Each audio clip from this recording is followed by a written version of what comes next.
1절부터 6절까지 말씀 우리 함께 합독하겠습니다. 복 있는 사람은 악인들의 꾀를 따르지 아니하며 죄인들의 길에 서지 아니하며 오만한 자들의 자리에 앉지 아니하고 오직 여호와의 율법을 즐거워하여 그의 율법을 주야로 묵상하는 자로다. 그는 시냇가에 심은 나무가 철을 따라 열매를 맺으며 그 잎사귀가 마르지 아니함 같으니 그가 하는 모든 일이 다 형통하리로다. 악인들은 그렇지 아니하며 오직 바람에 나는 겨와 같도다. 그러므로 악인들은 심판을 견디지 못하며 죄인들이 의인들의 모임에 들지 못하리로다. 무릇 의인들의 길은 여호와께서 인정하시나 악인들의 길은 망하리로다. 아멘. 네, 오늘 말씀의 제목은 복되도다, 복되도다. 하나님이 우리에게 주신 복을 확증하고 강조합니다. 우리가 사는 모든 곳, 이 땅에 지구상의 그 어느 곳을 가든지 도시든지 그리고 오지든지 어촌이든지 농촌이든지 노래가 있습니다. 어린아이들이나 노년이나 남자나 여자나 또 다 노래를 좋아합니다. 왜 그럴까요? 왜 사람들이 있는 곳에는 항상 노래가 있고 음악이 있을까요? 춤이 있을까요? 만약에 노래가 없는 세상, 음악이 없는 세상에 우리가 산다면 얼마나 고통스럽고 삭막할까요? 우리가 오늘 읽은 이 시편 전체는 하나님을 향한 시와 노래입니다. 또한 하나님을 향한 이 우리의 노래 속에는 또 하나님께서 그 성령의 감동을 받은 자들을 통해서 하나님의 자신의 노래를 우리에게 들려주고 있습니다. 오늘 시편 1편이 바로 그렇습니다. 우리는 언제 노래합니까? 기쁠 때, 슬플 때, 힘들 때, 또 용기를 내야 될 때, 다 같이 마음을 합해야 될 때, 우리는 이럴 때 노래합니다. 시편도 그렇습니다. 그 삶의 현장 속에서 만나게 된 여러 가지 고난과 어려움들, 그것을 헤쳐나가기 위한 몸부림, 그리고 돌파, 승리, 이 모든 역사를 노래하고 있습니다. 그러니까 현장의 노래라는 거죠. 삶의 노래라는 거죠. 시편은 150편으로 구성되어져 있는데 5권으로 묶여 있습니다. 그런데 이 시편 150개의 이 시편 중에서요, 거의 반이 다윗의 시입니다. 다윗은 어떤 삶을 살았습니까? 남다른 고난, 아픔이 많은 삶이었습니다. 왕이 그 다윗을 죽이기 위해서 엄청나게 다윗의 삶을 공격해 들어왔습니다. 피신하는 오랜 세월이 있었습니다. 그런데 그가 얼마나 많은 어려움과 전쟁을 겪었고 피를 흘렸는지 하나님은 다윗이 그토록 원하던 성전 건축을 그 아들에게 맡기라고 하셨습니다. 그만큼 고난이 많고 아픔이 많고 처절한 전투가 많았던 다윗의 삶. 그런데 그 속에서 누구보다도 더 아름다운 하나님이 인정하시고 사랑하시는 소중한 노래가 많이 만들어졌습니다. 오늘날 우리가 고난을 겪고 있다면 우리도 노래를 만들고 있는 것입니다. 새로운 노래를 만들고 있는 것입니다. 이전에는 부르지 않았던 새 노래, 그리고 이런 고난이 아니면 부를 수 없는 그런 심오한, 그런 신비로운 노래를 지금 하나님이 우리에게 만드는 기회를 주신 것입니다. 시편 1편, 오늘 우리가 읽은 이 본문의 내용은 시편 전체의 서론입니다. 그러니까 시편 전체의 주제를 다루고 있다는 것입니다. 그런데 이 주제가 뭡니까? 복되도다, 복되도다. 이것은 성경 전체의 시편뿐만 아니라 성경 전체의 주제입니다. 우리가 하나님의 백성, 그리스도인이 하나님 앞에 얼마나 큰 복을 받았는지, 그 복이 얼마나 풍성하고 퍼펙트한지 하나님이 그것을 우리에게 알리고 있습니다. 오늘 처음에 복 있는 사람은 이렇게 시작하고 있습니다. 그런데 이것은 복이여 그 사람의 이렇게 기록되어져 있습니다. 원어에. 그러니까 우리 말로 하면은 복되도다 그리스도인이여, 복되도다 성도여, 복되고 복되도다 하나님의 사람들이여, 이렇게 외치는 것입니다.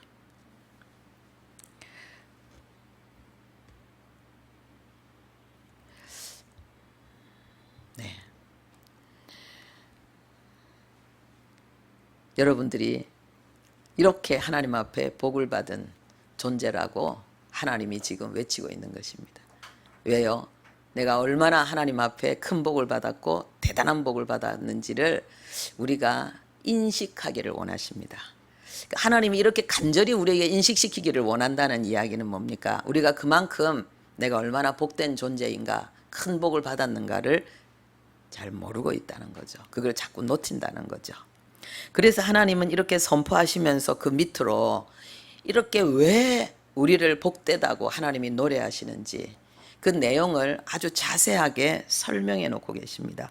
복 있는 사람은 악인의 꾀를 따르지 아니하며, 이 말은 뭐냐? 복 받은 사람은 악인의 꾀를 따르지 않는다, 이 말입니다.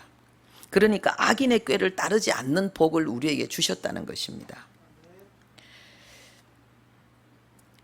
이 복되다 했을 때 이 복되다는 말은 에세르라는 원어입니다. 이것은 이 땅에 살면서 누리는 복, 그것을 사람들은 지복이라고 합니다. 뿐만 아니라 이 땅을 떠나서 하나님 앞에서 우리가 상을 받을 때에 상을 받게 되는 그 복, 하나님이 인정하시고 축복하시고 상 주실 그 삶을 우리는 복으로 받았다고 하나님이 말씀하시는 것입니다. 그런데 이 복에 어디에서 왔냐 하면은요, 이게 아사르라는 단어에서 왔는데 그것은 곧다, 똑바르게 가다, 공정하게 하다, 성공하다, 번영하다, 운이 좋다, 이런 뜻입니다. 하나님께서 우리에게 주신 복, 이 땅에서 복을 누릴 뿐만 아니라 하나님의 보좌 앞에서 상급이 되는 그 복을 우리에게 이미 주셨는데, 그것은 하나님의 말씀을 따라서 낙오되지 않고 똑바른 길을 걸어가는 그 복이라는 거죠. 그래서 우리는 이단에 빠질까 걱정할 필요가 없습니다. 내가 믿음을 잃어버릴까, 666 표를 맞게 되는 건 아닌가, 이런 걱정을 할 필요가 없다는 것입니다. 하나님은 우리에게 이미 생명의 길을 걸어갈 수 있는, 좁은 길을 걸어갈 수 있는, 평탄하지 않다 할지라도 하나님이 요구하시는 그 진리의 길을 걸어갈 수 있는 복을 주셨고, 그리고 그들에게 하나님이 예비하시고 공급하시는 성공과 번영까지도 우리는 이미 다 소유하고 있다는 것입니다. 그 가능성을, 그 씨앗을 우리는 이미 가지고 있는 것입니다. 이런 하나님의 복을 풍성히 누리는 사람들은 야, 저 사람은 행운이 많다, 뭐 하는 것마다 잘 되잖아, 이렇게 여기지만은 사실은 그것은 하나님의 복을 풍성히 누리는 모습을 그들이 보고 있는 것입니다. 행운이 아니고 필연적인 당연한 하나님의 복의 사람, 그 인생을 살고 있는 것입니다. 그래서 하나님은 그 내용을 구체적으로 지금 설명하고 있습니다. 이 에세르, 이 복의 내용이 첫 번째는 뭡니까? 악인의 꾀를 따르지 않는 복이다. 악인은 하나님의 존재를 부정하는 자들입니다. 그렇기 때문에 하나님의 율법도 멸시하고 관심도 없습니다. 그러면서 자기 나름대로의 신념과 그 삶의 원리를 따라서 아주 시끄럽게 떠들어대는 그러한 자들입니다. 그들은 옳은 길을 가지 못합니다. 어리석은 행동을 합니다. 그러면서도 자신은 의롭다고 여깁니다. 그러나 이런 자들을 향해서 하나님 말씀하십니다. 그들은 이미 십자가에서, 하나님의 법정에서 유죄 판결을 받은 자들이다. 사형 선고를 받은 자들이다. 그렇게 말씀하고 있습니다. 그런데 성도들은 하나님 앞에 이 에세르의 복을 받았기 때문에 이런 자들의 주장과 그런 자들이 그럴듯하게 보이는 그러한 삶에 현혹되지 않습니다. 눈에 보이는 현상에 속지 않고 하나님의 말씀에 순종하면서 똑바른 길을 간다는 것입니다. 하나님을 대적하는 모든 교만한 자들과 동행하고 교제하고 또 그들의 그럴듯한 윤택함과 그리고 어떤 부요함에 동참하고 나누려고, 그것을 함께 나누려고 하지 않습니다. 오히려 그들의 겉모습이 아무리 화려하다 할지라도 그들 속에 하나님을 멸시하는 그 중심, 하나님을 대적하는 그 모습을 보면서 그들을 멀리하고 그 사상을 배격하고 그리고 그 논리를 파괴시키는 용맹을 발휘합니다. 모르드게가 그랬습니다. 하만은 총리였습니다. 왕다음으로 최고 가는 권좌에 앉아 있었습니다. 그런데 그의 논리는 악했습니다. 그는 하나님을 대적하는 사상을 가지고 있었습니다. 그래서 모르드게는 그를 대항했습니다. 에스더도 목숨을 걸고 대항했습니다. 바울은 하나님의 복음을 훼손하는, 하나님의 복음을 오염시키는 잘못된 이론과 지식들, 교회 안에 그러한 문화와 모습들을 배척했습니다. 많은 공격을 받았지만은 그 모두는 다 승리했습니다.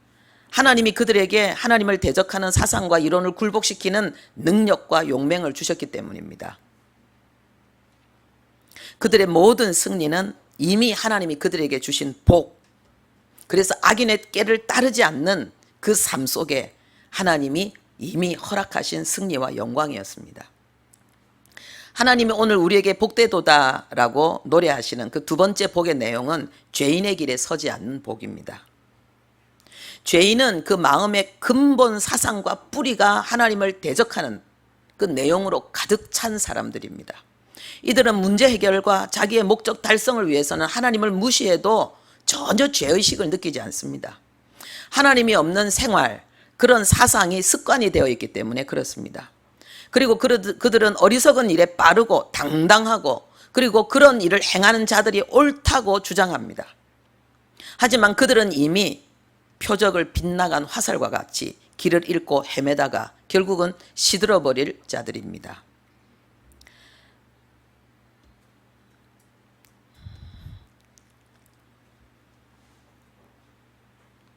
다른 게 막, 예.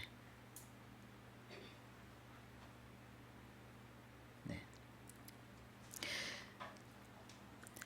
그런데 하나님 앞에 복을 받은 자들은 하나님의 표대를 향하여서 달려갑니다. 오직 하나님의 인정, 하나님의 칭찬, 그 즐거움을 흠모하는 열정이 그들 속에 역사하고 있기 때문에 그렇습니다. 이 복은, 하나님이 주신 이 복의 이 에너지는 죄의 방식으로 부와 명예를 차지하는 것을 거부합니다. 그곳에 동참하고 그곳에 머무르기를 거부합니다.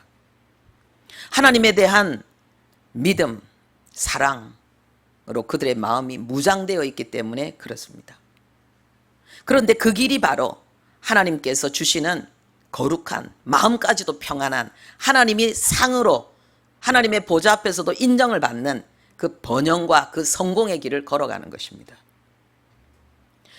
하나님이 우리를 복되도다라고 노래하시는 세 번째 내용이 뭡니까? 오만한 자리에 앉지 않는 복입니다. 오만한 자들은 하나님의 율법과 말씀을 경멸하고 모욕하는 자들입니다. 그들은 땀 흘리는 수고와 그런 결과들을 어리석게 보고 게으름과 요행을 추구하는 자들입니다. 그리고 하나님 앞에서 경건하고 겸손하고 인내하면서 하나님의 뜻에 복종하는 삶을 조롱하고 멸시하고 어리석게 보고 그들을 무례한 태도로 거칠게 대합니다. 그들은 마음이 완고해서 책망을 싫어하고 모든 비판을 거부하고 다투기를 즐깁니다. 자기와 생각이 같은 사람들과 교제하고 그들과 함께 회합을 가지고 그 세력을 모으기를 원합니다. 그런데 하나님의 복을 받은 자들, 하나님의 지복을 받은 자들은 이런 자들의 모임과 회동에 함께 하기를 원하지 않습니다. 그들이 아무리 대단한 것처럼 보여도 그들과 함께 이 세상적인 즐거움과 성과를 추구하기를 원하지 않기 때문에 그렇습니다. 왜냐하면 하나님이 주신 그 복이 그들을 이끌어서 하나님의 말씀대로 그들을 바른 길을 가도록 어떤 희생과 고난이 있다 할지라도 그것을 넉넉히 감당하도록 그 안에서 역사하고 있기 때문에 그렇습니다.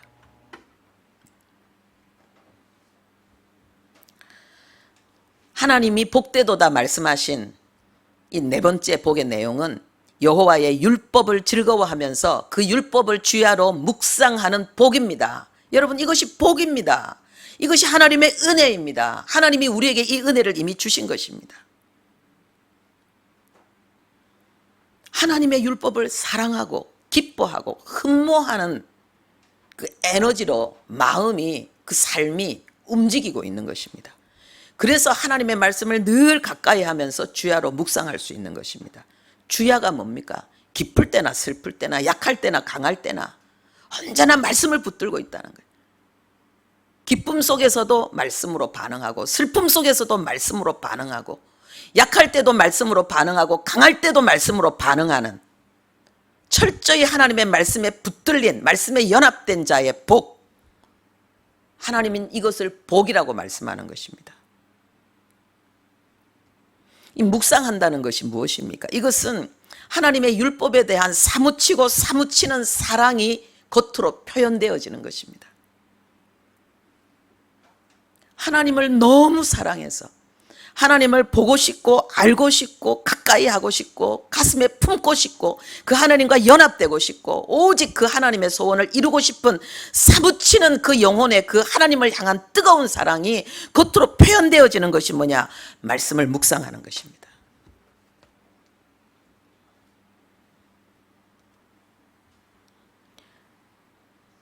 이 손자들 보고 싶은 할머니들의 열정을 제가 요즘 만납니다.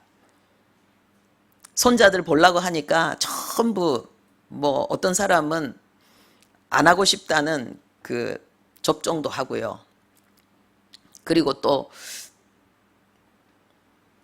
어디 평소 때 평생을 수십 년을 다녔던데도 안 가는 거예요.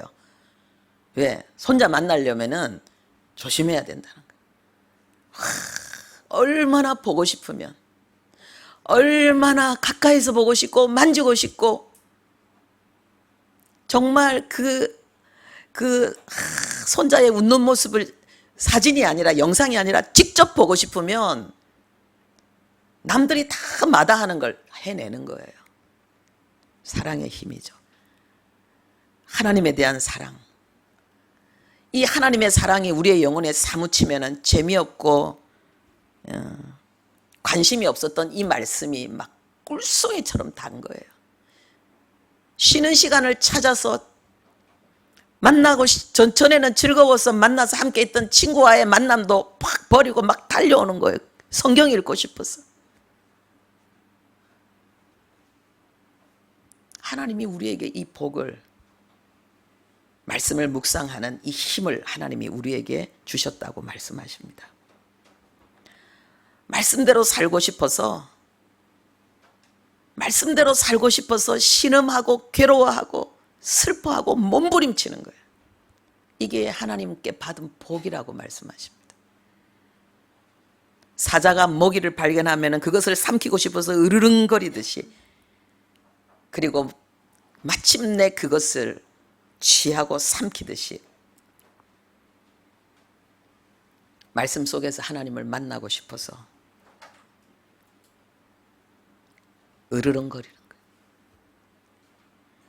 온종일 말씀을 중얼거리면서 하나님을 향해서 그 마음이 달려가는 거죠. 하나님께서 우리에게 이 복을 주셨다고 말씀하십니다. 신부는 결혼식 날을 기다립니다. 얼마나 기다리는지, 그날이 얼마나 설레이고 즐겁고, 특히 만나지 못하는 신랑을 결혼식 날 만날다면 그리움이 사무치지 않겠습니까? 그런데 그 사무치는 그리움으로, 그 행복감으로 어떤 남자의 유혹도 뿌리치는 거죠. 이것이 믿음으로 사는 성도의 정절이죠. 하나님이 우리에게 이 사랑을 주신 것입니다. 이것이 최고의 복이라고 하나님이 노래하고 있는 것입니다. 우리는 하나님을 직접 만날 그날을 흠모하면서 그날 기쁘게 얼굴과 얼굴을 우리가 서로 대하듯이 우리 주님을 맞이할 그날을 고대하면서 우리는 말씀을 읽고 말씀과 연합하려고 애쓰는 것입니다. 이 모든 것이 하나님이 우리에게 주신 복이라고 하나님이 말씀하고 있습니다. 악인의 꾀가 아무리 그럴듯해도 따라가지 않습니다. 율법을 부정하는 자들의 그런 대단한 성과에도 전봉 발을 담그지 않습니다. 하나님의 율법을 하나님 앞에서 그 경건한 조신하는 그 삶을 하찮게 여기는 자들과 함께 어떤 대단한 어떤 회합도 가지기를 원하지 않습니다. 오직 하나님의 나라를 흠모하고 하나님의 율법을 사모합니다. 하나님은 이런 자들에게 모든 세상 풍파를 다 이겨내는 용기를, 지혜를, 믿음을, 담력을, 그리고 성공을 하나님은 주셨다고 말씀하십니다. 함께 있는 거예요. 그리고 3절에 보면은요, 하나님의 아주 자애로운 인간적인 아버지의 모습을 우리는 보게 됩니다. 시냇가에 심은 나무가 시절을 쫓아 열매를 맺으며 잎사귀가 마르지 아니함 같으니, 이렇게 말씀하시는 거예요. 이게 뭡니까? 부모는 그렇거든요. 자식에게 중요한 것을 이야기하면은 한 번 말한 것으로 끝내지 않습니다. 말귀를 알아들었는지, 그것이 그 영혼에 각인됐는지, 그래서 인격으로, 삶의 태도로, 생활 습관으로 나타나는지 그걸 확인하는 거예요. 그리고 그렇게 될 때까지 잔소리하고 이런 방법으로 저런 방법으로 얼렸다가 달랬다가 협박했다가, 이게 부모의 마음이에요. 지금 하나님이 그렇게 하시는 거예요. 복되도다 나의 백성들이여 선포하시고 그 복을 자세히 설명하시고 다시 시청각 교육으로 하시는 거예요. 하나님은 시청각 교육을 잘 하십니다. 제가 여러분들 보면은요, 이 시청각 교육을 받는 분들이 있어요. 아주 귀한 사람들이에요. 하나님과 영적으로 이 통로가 열려 있는 분들이죠. 아브라함이 두려워했습니다. 창세기 15장에 보니까 두려워하는 아브라함에게 하나님은 위로하시고 그를 이끌어 밖으로 나가. 이런 하나님인 거예요. 하나님은 우리를 이끌어 가시는 거예요. 어떤 장면을 보게 하시려고, 어떤 것을 아주 감동적으로 느끼고 영혼에 각인되게 하시려고 하나님은 어떤 환경을, 어떤 상황을, 하나님은 어떤 그림을 우리에게 보여주시는 거예요.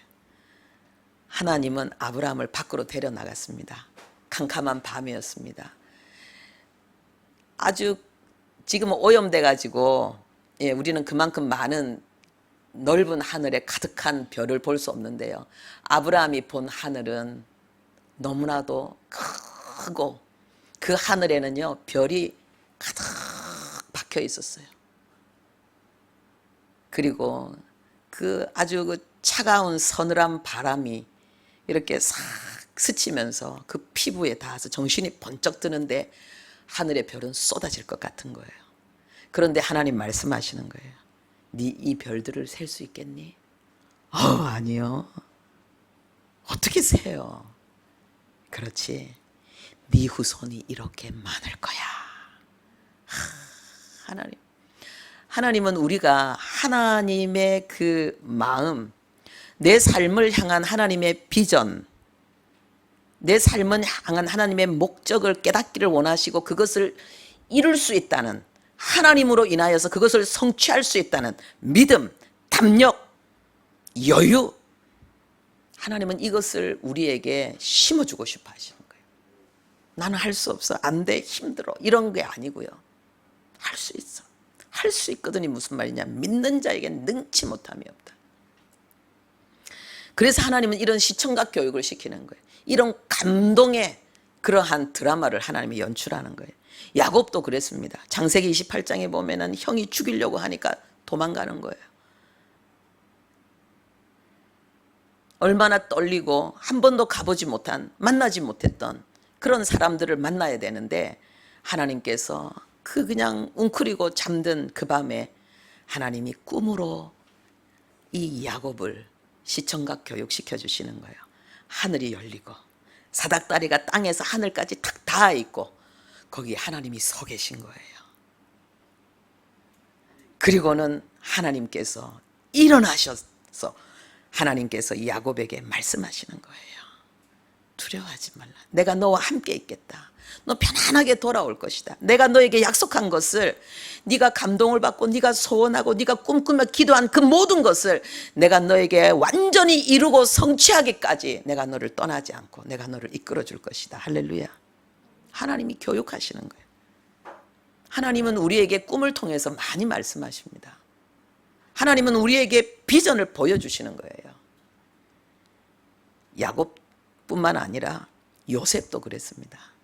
하나님은 요셉의 일생의 그 삶을 하나님은 그림으로 시청각 교육시켜 주셨습니다. 뭡니까? 볕단이 자기에게 절하는 거예요. 나중에는 해와 달과 별들이 자기에게 넙죽 절하는 거예요. 이것이 요셉의 삶이었습니다. 하나님이 요셉을 통해서 이루고자 하는 하나님의 뜻이었고 계획이었습니다.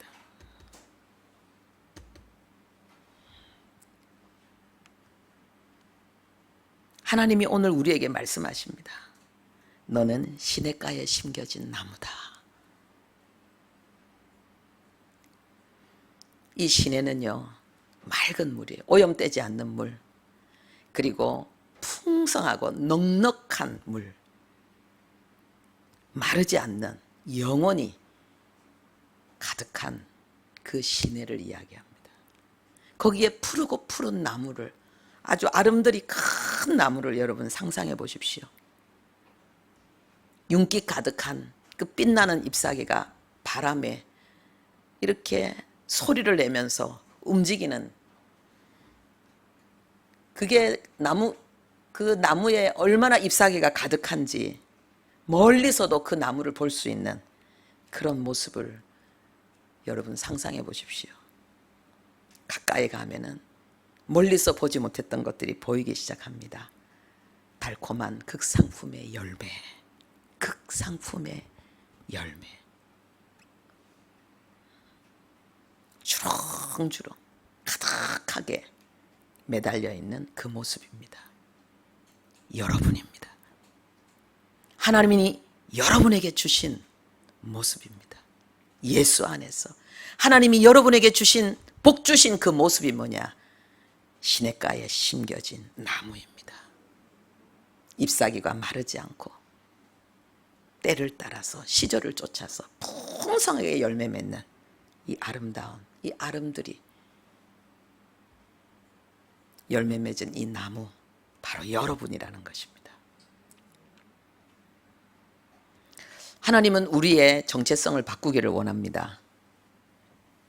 하나님이 주신 이 복음의 정체성으로 우리가 무장되어지기를 원하십니다. 이 시내는 하나님의 은혜를 나타냅니다. 또한 물은 하나님의 말씀이지요. 말씀 대신 예수 그리스도를 나타내고 있습니다. 예수 안에 있는 나. 심었다는 말은 원어로는 옮겨 심었다는 뜻입니다. 처음부터 여기에 있지 않았다는 거예요. 전에는 다른 곳에 있었는데 다른 곳에서 옮겨왔다는 거예요. 누가 옮겨온 건가요? 왜 옮겨온 건가요? 어떻게 옮긴 건가요? 언제 옮겼나요? 성경은 이것을 우리에게 자세히 설명해 주고 있습니다. 이 나무는 스스로 온 것이 아니고 하나님에 의해서 이곳으로 옮겨 심겨진 나무입니다.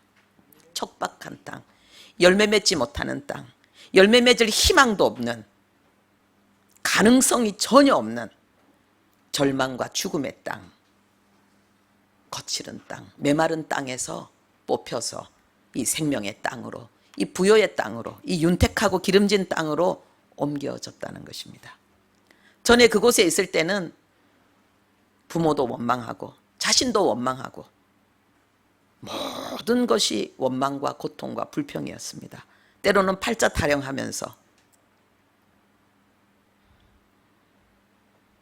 아주 슬프고 슬픈 절망의 그러한 거칠은 광야에서의 모습이었습니다. 그런데 옮겨진 것입니다. 언제 옮겨졌습니까? 십자가에서.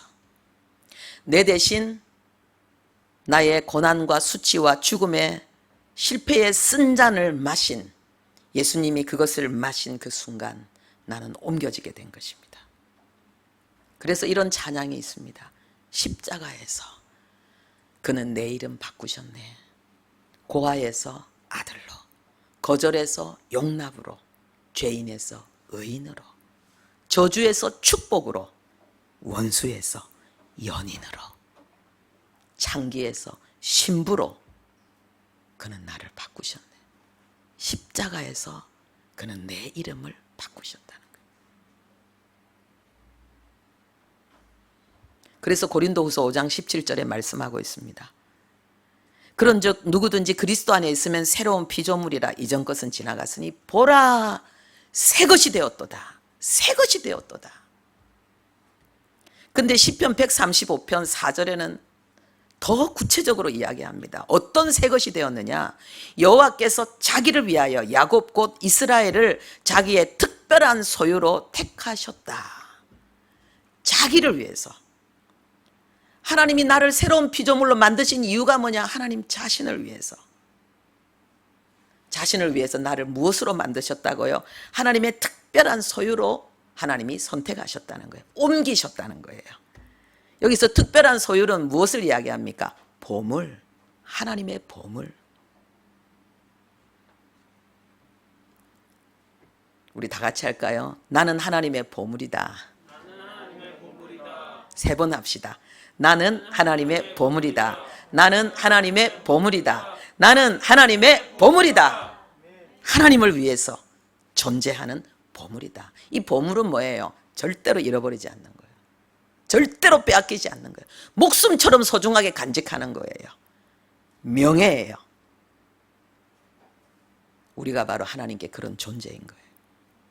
그래서 하나님이 십자가를 지면서까지 우리를 다시 되찾으신 거예요.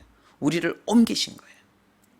그런데 여기서 택하셨다는 거, 이것이요, 문법으로 이것은 하나님의 순수한 내적인 결정과 결심으로 하나님이 택하셨다는 것입니다.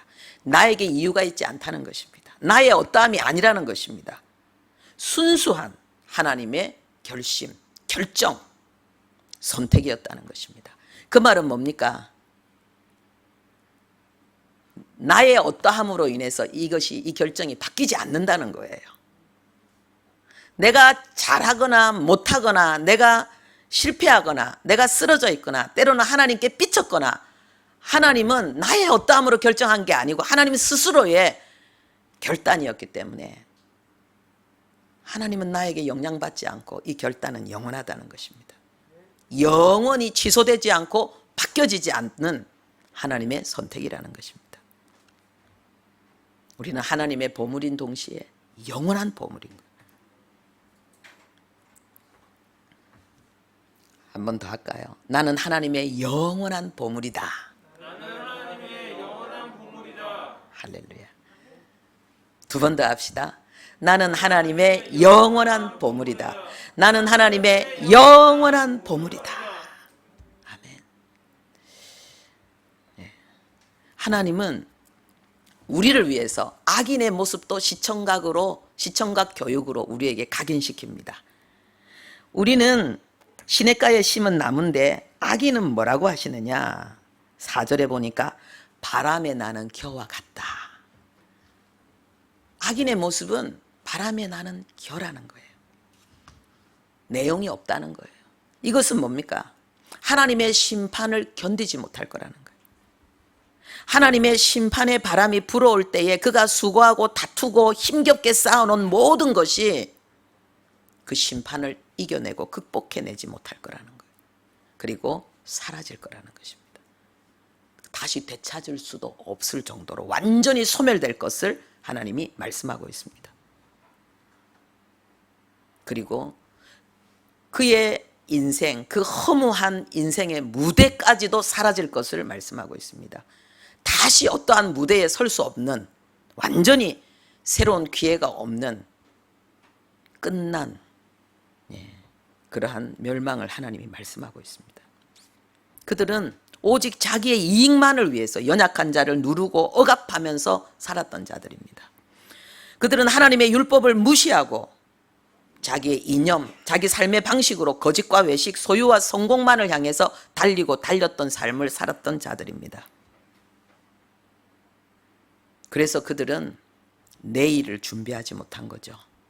하나님을 만날 시간, 죽음을, 내세를 생각하거나 준비하거나 찾지 않았던 거죠.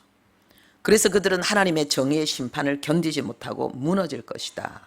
하나님은 말씀하고 있는 것입니다. 또 하나님은 마지막으로요, 우리 성도에게 형통의 복을 주셨다라고 말씀하고 있습니다. 그가 하는 모든 일이 다 형통할 것이다. 그가 하는 모든 일이 형통하리로다. 이 그는 누굽니까? 하나님의 사람, 그리스도인이죠. 우리죠. 그래서 내가 하는 모든 일이 형통할 것이다. 이렇게 읽어야 되는 거예요. 할렐루야. 네, 우리 이렇게 3번 읽읍시다. 시작. 내가 하는 모든 일이 형통할 것이다.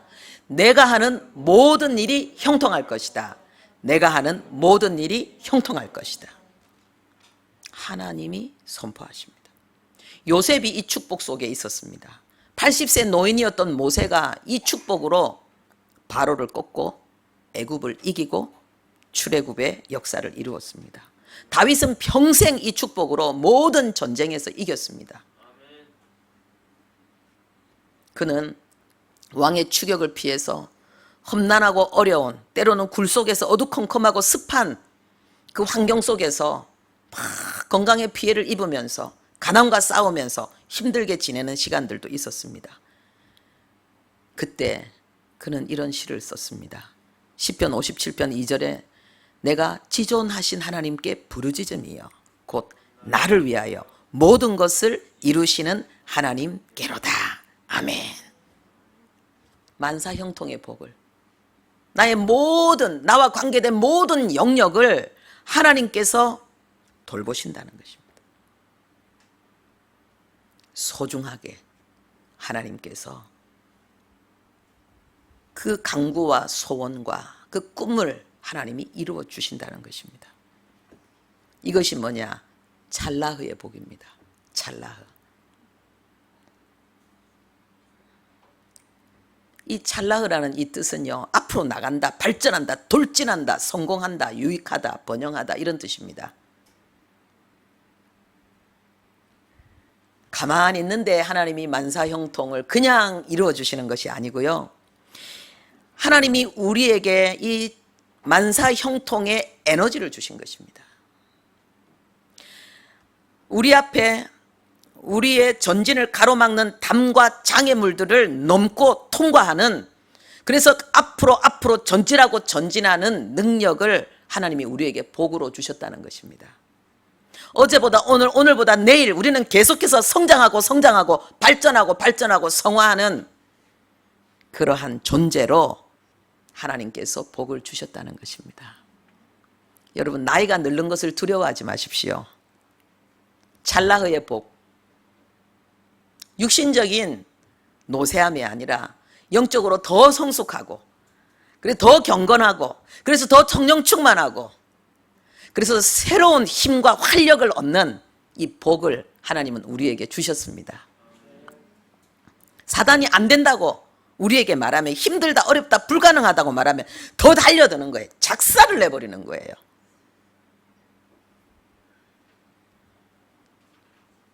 불가능을 가능케 하시는 하나님.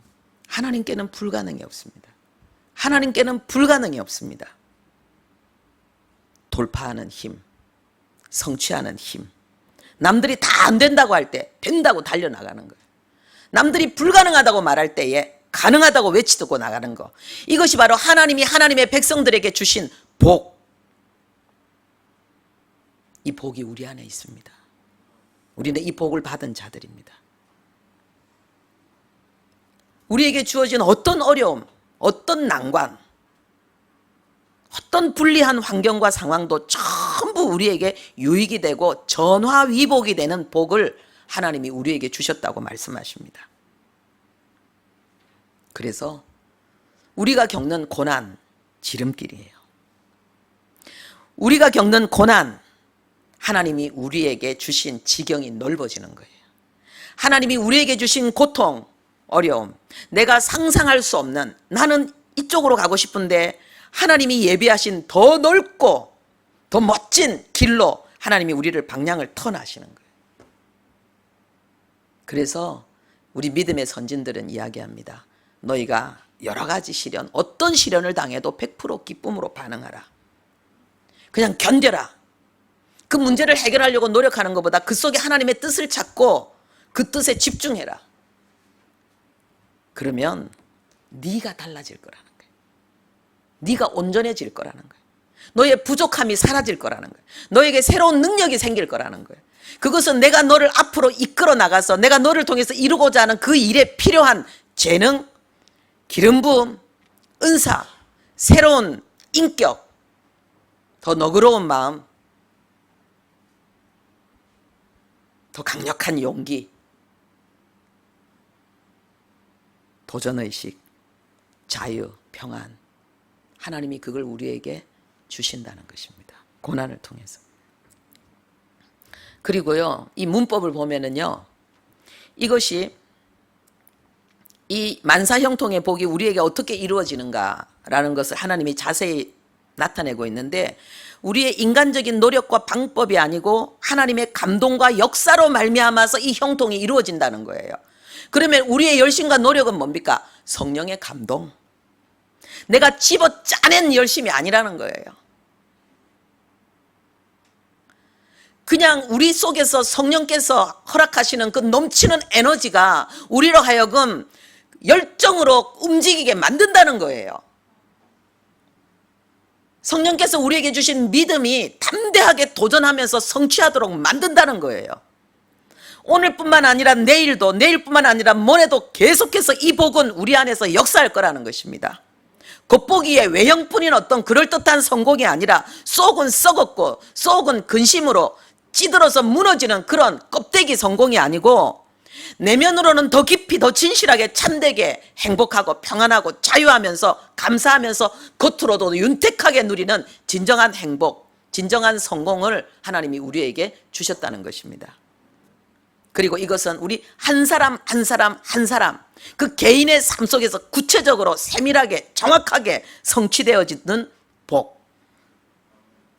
복이라고 하나님 말씀하십니다. 그리고 이 복은 어떤 원인의 결과라고 하나님이 우리에게 알려주십니다. 그것은 뭔가? 그 원인은 하나님이 우리와 함께 하신다는 것입니다. 하나님이 요셉에게 이 찰나의 복을 누리게 하셨을 때에 하나님이 끊임없이 계속해서 말씀하신 것이 뭐냐, 나타내신 것이 뭐냐, 하나님이 함께 하심으로 그가 형통한 자가 되었다는 거예요. 하나님이 함께 하심으로 그가 형통한 자가 되었다는 거예요. 내가 아니라는 거예요. 내 만사 형통의 이유가, 조건이 내가 아니라는 거예요. 나의 어떠함이 아니고 나와 함께 계신 하나님, 그 하나님의 역사로 나는 형통하게 된다는 것입니다. 그리고 이 찰나의 복은 십자가도 능히 지는 복이라고 말씀하십니다. 이사야 53장 10절 우리 함께 볼까요? 예. 우리 함께 읽겠습니다. 여호와께서 그에게 상함을 받게 하시기를 원하사 질고를 당하게 하셨은즉 그의 영혼을 속건제물로 드리기에 이르면 그가 씨를 보게 되며 그의 날은 길 것이요 또 그의 손으로 여호와께서 기뻐하시는 뜻을 성취하리로다. 아멘. 여기에서 이 성취하리로다, 저게 찰나입니다.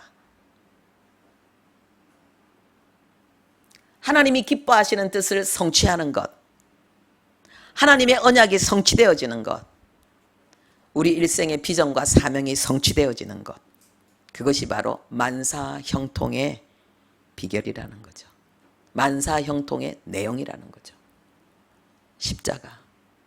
그것은 상함을 받는 것이었고 질고를 당하는 것이었고 제물이 되는 죽음의 길이었지만은 그것은 하나님의 뜻을 온전히 이루는 복된 길이었다라고 말씀하십니다. 십자가 지는 능력이 우리 안에 있습니다. 십자가까지도, 어떤 십자가도 기꺼이 질 수 있는, 죽음의 십자가까지도 질 수 있는, 수치와 파멸의 십자가까지도 질 수 있는 찰나의 복이 우리 안에 있습니다. 그리고 하나님은 결론을 내립니다. 의인의 길은 인정하시지만은 악인의 길은 망한다라고 6절에 결론을 내리십니다. 꼭 확인사살하는 거지. 우리를 복되다고 말씀하시고 시청각 교육으로 말씀하시고 그리고는 한 번 더 하나님이 선포하는 거예요. 도장을 꽝 찍는 거예요. 내가 너희들은 인정한다. 그런데 악인은 인정을 받지 못할 것이다. 여기서 인정한다는 건 이해한다는 것입니다. 그리고 하나님이 우리를 경험하고 관찰해서 우리를 아신다는, 경험적으로 우리를 아신다는 거예요. 아주 깊이 아신다는 거예요. 그리고 우리를 인격적으로 아신다는 것이고 하나님이 우리와 아주 친숙한 특별한 관계를 맺고 있다는 것을 하나님이 알리고 있습니다. 내가 하나님 앞에 그런 존재인가?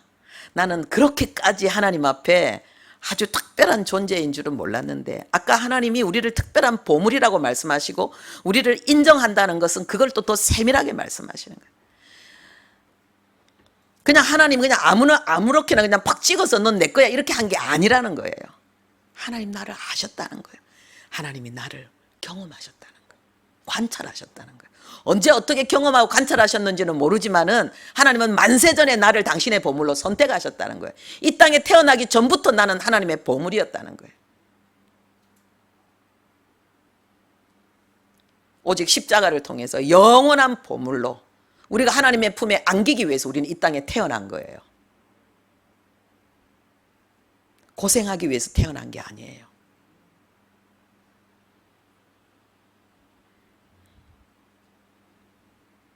그래서 걱정 안 해도 돼요. 내가 이렇게 부족한데, 내가 이렇게 모자란데, 내가 하나님의 보물, 내가 하나님께서 뭔가 감동하시는 이 사명 감당할 수 있을까? 걱정 안 해도 돼요.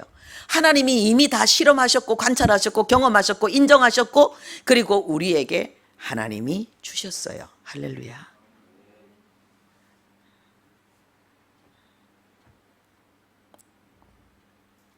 우리 안에 있는 아주 부정적이고 파괴적인 그런 자아상, 이것은 마귀의 형상이에요.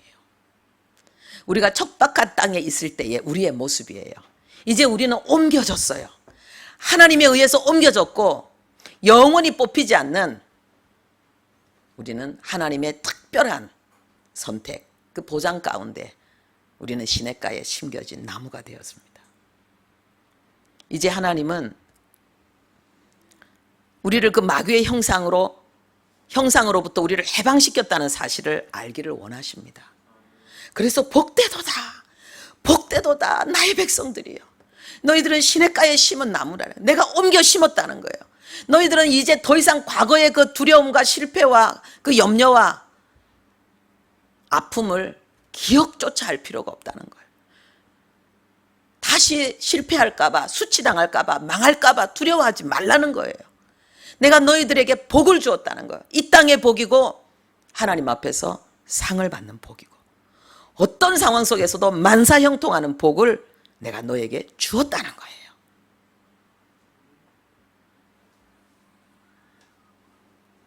하나님은 하나님이 우리를 사랑하신 이 사랑, 하나님이 우리에게 주신 이 엄청난 이 복이 우리의 성품을 통해서, 우리의 삶을 통해서 세상의 노래로 들려지기를 원하십니다. 하나님이 에베소서 1장에 하나님이 우리를 복음의 찬송이 되었다는 거예요. 하나님은 그 찬송이 세상에서, 이 교회 안에서만 울려 퍼지기를 원하실까요? 아니에요. 온 세상의 빛과 소금, 온 세상을 향해서 우리가 하나님의 노래, 복음의 노래가 되기를 원하셔서 하나님은 우리를 이 복음으로 충만케 하신 것입니다. 우리는 복덩이, 나는 복덩이, 나는 보물, 영원한 하나님의 사랑의 노래. 할렐루야. 우리 주님을 찬양하겠습니다.